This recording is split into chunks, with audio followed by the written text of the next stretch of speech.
Hello জনগণ, কেমন আছেন সবাই? আমি তো বেশ ভালো আছি। বেশ কিছুদিন আগে একটা ভিডিওতে আপনাদের বলেছিলাম ছাদে আমার বেশ কিছু গাছ আছে। আর এই সব গাছের মধ্যে আমার এই সবজি গাছগুলো হলো খুব প্রিয়। ফল বা সবজি গাছ লাগানোর অনেক শখ আমার। তবে যেহেতু আমার বাবার বাড়ির এগুলো আশ্রয় নাই, তাই আমি এতদিন এগুলো লাগিয়ে উঠতে পারিনি। তবে আমার শ্বশুর বাড়ি এগুলো আশ্রয় থাকার কারণে এই সুযোগটা কিন্তু আমি একদমই মিস করিনি। সাথে সাথে লাগিয়ে নিয়েছি কিছু সবজি গাছ। এই লেবু গাছটা সোনর লাগানো। তবে এই লাউ আর এখানে আরো দুটো কুমড়ো গাছও আছে, এ দুটো হলো আমার লাগানো। তবে আজকের উদ্দেশ্য লেবু পাড়া নয়, আজকের মেইন উদ্দেশ্য ছিল লাউ গাছটা কিছুটা কেটে নিয়ে যাওয়া।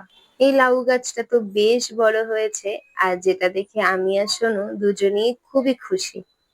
যেহেতু জ্যৈষ্ঠ মাসে আমরা লাউ বা লাউ শাক খাই না, তাই এতদিনের গাছটা কাটা হয়নি।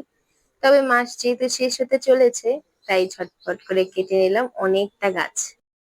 লেবুটা পর্যাপ্ত পরিমাণে বড় হয়ে যাওয়ার কারণে সোনু বলল এটাকেও পেরে নিই। যেমন কথা তেমন কাজ, এটাকেও পেরে নিয়ে বাসায় চলে আসলাম। টাটা।